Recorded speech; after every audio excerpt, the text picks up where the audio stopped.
of barley if they were poorer. Then shutting themselves up in the innermost parts of their houses, some ate the grain uncooked on account of their terrible want, while others baked it according as necessity and fear dictated. Nowhere were tables set, but, snatching the yet uncooked food from the fire, they tore it in pieces. Wretched was the fare, and a lamentable spectacle it was to see the more powerful secure an abundance while the weaker mourned. Of all evils, indeed, famine is the worst, and it destroys nothing so effectively as shame. For that which under other circumstances is worthy of respect, in the midst of famine is despised. Thus women snatched the food from the very mouths of their husbands and children, from their fathers, and what was most pitiable of all, mothers from their babes. And while their dearest ones were wasting away in their arms, they were not ashamed to take away from them the last drops that supported life. And even while they were eating thus, they did not remain undiscovered. But everywhere the rioters appeared, to rob them even of these portions of food. For whenever they saw a house shut up, they regarded it as a sign that those inside were taking food. And immediately bursting open the doors, they rushed in and seized what they were eating, almost forcing it out of their very throats. Old men who clung to their food were beaten, and if the women concealed it in their hands, their hair was torn for so doing. There was pity neither for gray hairs nor for infants, but taking up the babes that clung to their morsels of food, they dashed them to the ground. But to those that anticipated their entrance and swallowed what they were about to seize, they were still more cruel, just as if they had been wronged by them. And they devised the most terrible modes of torture to discover food, stopping up the privy passages of the poor wretches with bitter herbs, and piercing their seats with sharp rods.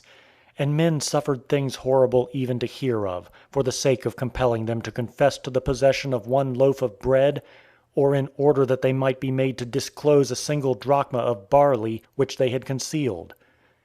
But the tormentors themselves did not suffer hunger. Their conduct might indeed have seemed less barbarous if they had been driven to it by necessity, but they did it for the sake of exercising their madness, and of providing sustenance for themselves for days to come. And when anyone crept out of the city by night as far as the outposts of the Romans to collect wild herbs and grass, they went to meet him, and when he thought he had already escaped the enemy, they seized what he had brought with him, and even though oftentimes the man would entreat them, and calling upon the most awful name of God, adjure them to give him a portion of what he had obtained at the risk of his life, they would give him nothing back. Indeed, it was fortunate if the one that was plundered was not also slain. To this account Josephus, after relating other things, adds the following: the possibility of going out of the city being brought to an end, all hope of safety for the Jews was cut off. And the famine increased and devoured the people by houses and families.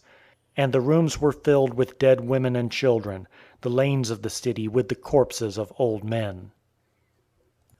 Children and youths, swollen with the famine, wandered about the market-places like shadows, and fell down wherever the death agony overtook them. The sick were not strong enough to bury even their own relatives, and those who had the strength hesitated because of the multitude of the dead and the uncertainty as to their own fate. Many, indeed, died while they were burying others, and many betook themselves to their graves before death came upon them. There was neither weeping nor lamentation under these misfortunes, but the famine stifled the natural affections. Those that were dying a lingering death looked with dry eyes upon those that had gone to their rest before them. Deep silence and death-laden night encircled the city. But the robbers were more terrible than these miseries, for they broke open the houses, which were now mere sepulchres, robbed the dead and stripped the covering from their bodies, and went away with a laugh. They tried the points of their swords in the dead bodies, and some that were lying on the ground still alive they thrust through in order to test their weapons.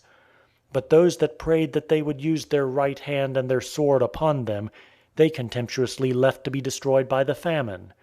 Every one of these died with eyes fixed upon the temple, and they left the seditious alive. These at first gave orders that the dead should be buried out of the public treasury, for they could not endure the stench. But afterward, when they were not able to do this, they threw the bodies from the walls into the trenches. And as Titus went around and saw the trenches filled with the dead, and the thick blood oozing out of the putrid bodies, he groaned aloud, and raising his hands, called God to witness that this was not his doing. After speaking of some other things, Josephus proceeds as follows: I cannot hesitate to declare what my feelings compel me to. I suppose if the Romans had longer delayed in coming against these guilty wretches, the city would have been swallowed up by a chasm, or overwhelmed with a flood, or struck with such thunderbolts as destroyed Sodom. For it had brought forth a generation of men much more godless than were those that suffered such punishment.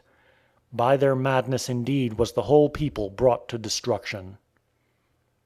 And in the 6th book he writes as follows: Of those that perished by famine in the city the number was countless, and the miseries they underwent unspeakable. For if so much as the shadow of food appeared in any house, there was war, and the dearest friends engaged in hand-to-hand conflict with one another, and snatched from each other the most wretched supports of life.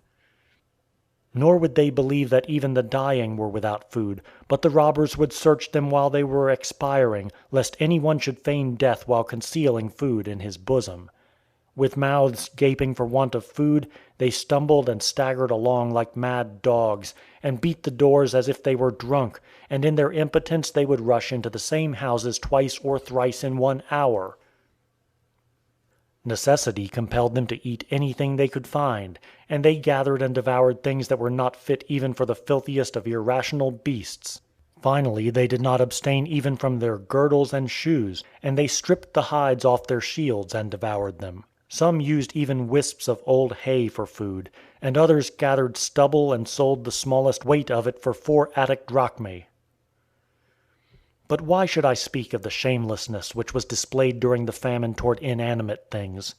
For I am going to relate a fact such as is recorded neither by Greeks nor barbarians, horrible to relate, incredible to hear.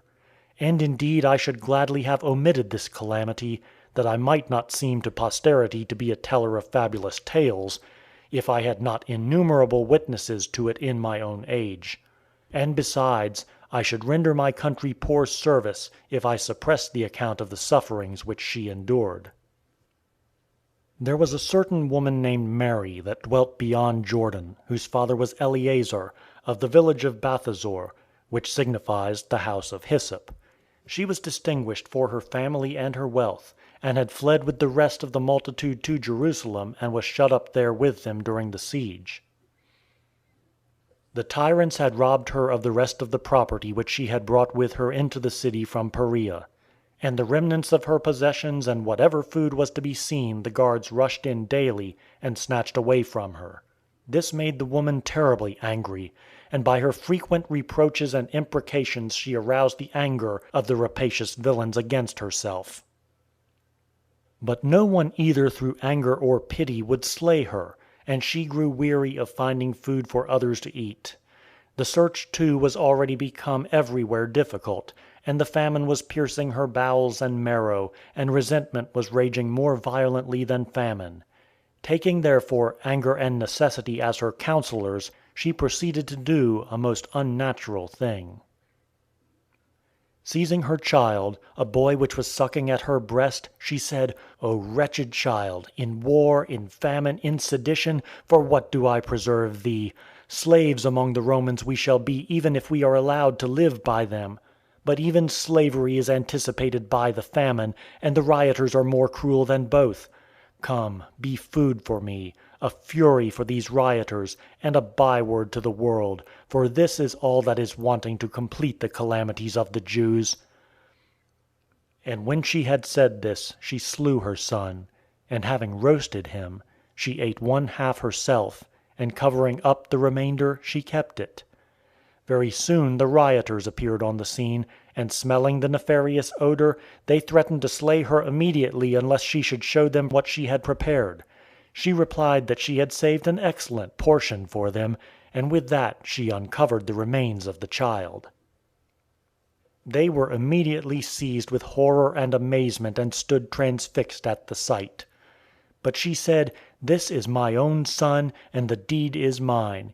Eat, for I too have eaten. Be not more merciful than a woman, nor more compassionate than a mother. But if you are too pious and shrink from my sacrifice, I have already eaten of it. Let the rest also remain for me." At these words the men went out trembling, in this one case being affrighted, yet with difficulty did they yield that food to the mother. Forthwith the whole city was filled with the awful crime, and as all pictured the terrible deed before their own eyes, they trembled as if they had done it themselves. Those that were suffering from the famine now longed for death, and blessed were they that had died before hearing and seeing miseries like these. Such was the reward which the Jews received for their wickedness and impiety against the Christ of God.